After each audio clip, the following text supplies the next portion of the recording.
Bismillahirrahmanirrahim. Assalamualaikum warahmatullahi wabarakatuh. Alhamdulillahirabbil alamin. Bersama saya lagi dengan Muhammad Hamdan Al-Ghazali dalam Tauhid Metafisik. Alhamdulillah kita diberikan kesehatan, selalu diberikan berkah oleh Allah Subhanahu wa taala. Semoga semakin membuat kita beriman, bertakwa, bertauhid kepada Allah Subhanahu wa taala. Pada kesempatan kali ini kita akan membahas tentang bahwa kita ini adalah hampa, kosong. Kita adalah pembuktian Allah itu sendiri. Tak ada yang lain, yang ada hanya Allah. Silahkan dengar dan fahami dalam-dalam, dan selamat menikmati.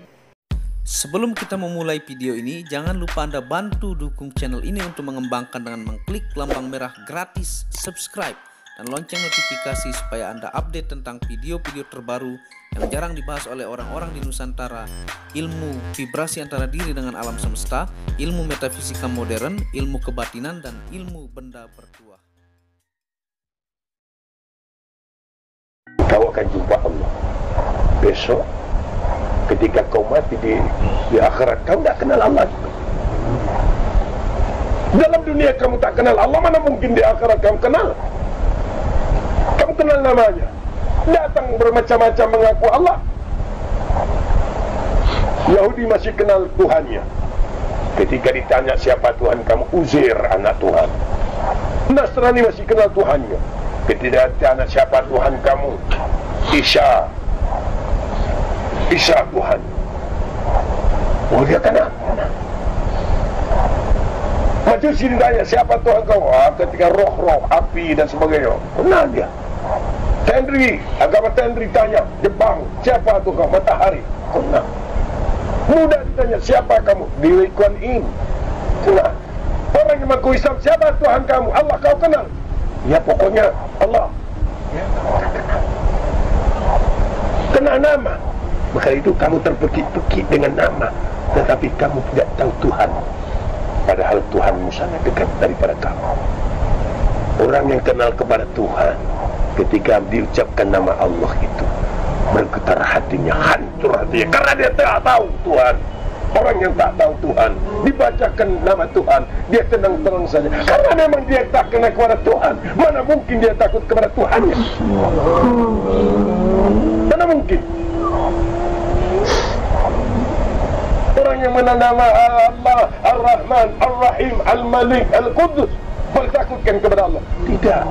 Dia lakukan Allahu alladhi la ilaha illa huwa ar-Rahmanur Rahim. Kamu hanya kenal dengan namanya, maka kamu lakukan dia. Makanya ketika kamu berkata Abdurrahman, Abdurrahman, orang yang kenal Abdurrahman takutnya karena kuasa Abdurrahman ada. Ketika di samping Abdurrahman mengucapkan Abdurrahman, Abdurrahman, yang kenal Abdurrahman betul dekat kamu itu. Ngapain kau kuat-kuat? Bukan Abdurrahman, peka, tuli. Tak tuli Abdurrahman itu. Nah, takutnya orang yang kenal Abdurrahman ini bukan kepalang, tapi yang kenal nama Abdurrahman. Biar di sampingnya Abdurrahman, dia tidak tahu Abdurrahman. Begitulah kamu kepada Allah. Kamu kenal namanya dan ciptaannya, tapi tidak kenal kepada Tuhanmu sendiri. Maka mereka yang tidak kenal kepadaku di dalam dunia, kata Allah, aku jadikan mereka di kemudian hari dengan tidak bermata, sehingga mereka buta. Lalu bertanya kepada Allah, lalu dia bertanya kepada aku, kata Allah, ya Rabb, Dalam dunia kamu ciptakan kami bermata, kenapa sekarang kau ciptakan kami dalam keadaan buta? Malah pertama, untuk apa aku ciptakan kamu bermata? Dalam dunia pun kamu tidak kenal aku, apakah lagi di akhirat? Mana mungkin kau kenal kepada aku? Di dunia kamu sendiri tidak pernah melihat aku, tidak pernah mengenal aku. Maka itu kamu cuma belajar awaluddin ma'rifatullah, awal agama, awal hukum itu mengenal Allah. Kamu tahu bahwasanya yang awal-awal kau terikan la ilaha illallah Muhammadar Rasulullah, tapi kamu tidak kenal kepada Allah dan tidak kenal kepada Rasul. Untuk mengenal Allah dengan apa? Untuk mengenal Rasul dengan apa? Kamu kenal dengan sunnahnya, tapi kau tak kenal dengan Rasul. Rasulmu adalah metafisik kamu. Dia bermetafisik, dia bertubuh, dia bernyawa, dia bermata, dia bertelinga, dia bersifat, dia berakhlak. Ketika akhlak Rasulmu tidak ada kepada kamu, perbuatannya, sifatnya tidak ada kepada kamu, jelas kamu tidak kenal kepada Rasul. Kepada Allah juga demikian. Ketika kau mengenal namanya, mengenal ciptaannya, tapi tidak mengenal yang menciptakannya, hanya mengenal namanya, kamu tidak dapat sebagai saksi yang menyatakan Allah tidak ada yang lain kecuali Allah. Ketika kau berkata la ilaha illallah, tidak ada yang ada kecuali Engkau ya Allah. Diriku pun tak ada, karena diriku Engkau yang punya. Hatiku Engkau yang punya, nyawa dan rahasia kepadaku Engkau yang punya. Tak ada aku. Mana aku? Aku pun mencari diriku, tak jumpa. Semua Engkau punya ya. Ketika engkau telah paham semua itu Allah yang punya, sangat mustahil kau tidak mengenal Allah. Ketika sarung, tahu bahwa di dalam sarung ada pisau yang sama bentuknya dengan sarung, tetapi sarung bukan pisau. Tapi sarungnya dibikin oleh pisau, tapi pisau tidak akan dapat dibuat oleh sarung. Ketika sarung telah diciptakan oleh pisau, maka pisau bersemayam di dalam sarung. Bergerak sarung karena pisau, karena dia menutupi pisau. Kalau tidak perlu sarung, pisau tidak perlu memerlukan sarung lagi, dia buat sarung yang baru. Untuk apa bikin sarung yang tidak baik? Maka kamu adalah saksi. Tubuhmu saksi Allah. Pada tubuhmu saksi Allah, matamu, bulu matamu, urat matamu, telingamu, itu saksi Allah. Bulu-bulu pada dagingmu, bulu-bulu pada kulitmu, darah-darah kamu, urat-urat susu kamu hidup, semua saksi Allah Subhanahu wa ta'ala. Semua berkata la haula wa la quwata illa billah. Tidak ada daya kekuatan kecuali Allah Subhanahu wa ta'ala. Berpeganglah kamu sebenar-benarnya, pasti kau selamat. Jangan batal wudu kamu, jangan lepas memuji Allah. Taatlah engkau kepada Allah yang sangat dekat kepada kamu. Belajar malulah engkau kepada Allah. Kamu itu ada cuma nafsu. Yang kamu itu nafsu. Maka itu antara nafsu kepada Allah. Allah ciptakan nafsu awalnya, lalu Allah tanya kepada nafsu, wahai nafsu, siapa aku dan siapa engkau?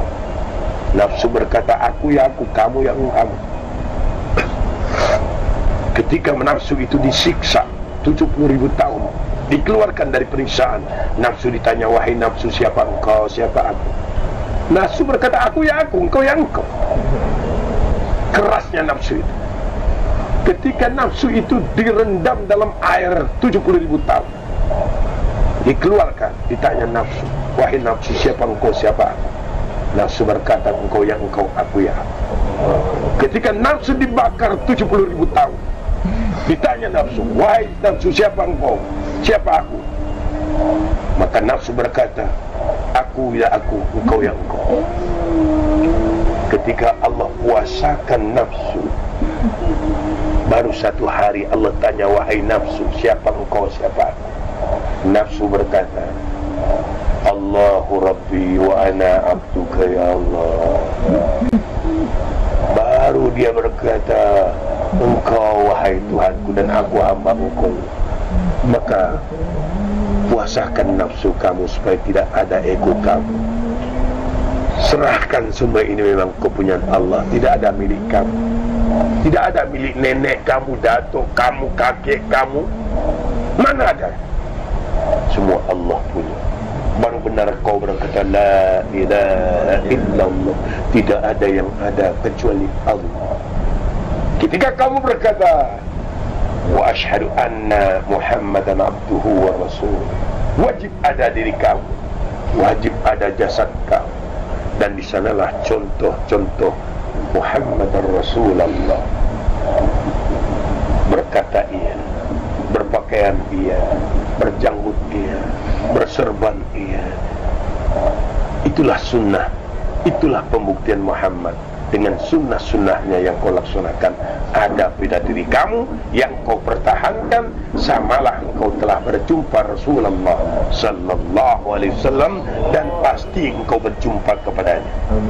Amin ya rabbal alamin. Terima kasih sudah mendengarkan dan menonton video ini. Anda maknai dan fahami dalam-dalam, renungkan dalam-dalam, ambil hikmahnya, dan Anda supaya menjadi pribadi yang semakin menghilangkan ego diri. Karena la haula wala quwata illa billahil aliyil azim. Tiada daya dan upaya melainkan kehendak Allah Subhanahu wa taala. Semoga video ini berkah, bermanfaat, menambah mengingatkan Anda tentang hakikat diri dengan Allah Subhanahu wa taala. Jangan lupa Anda bantu dukung channel ini untuk mengembangkan dengan membantu mengklik lambang merah gratis, subscribe, dan lonceng notifikasi. Semoga berkah, manfaat. Wabillahi taufiq wal hidayah. Assalamualaikum warahmatullahi wabarakatuh.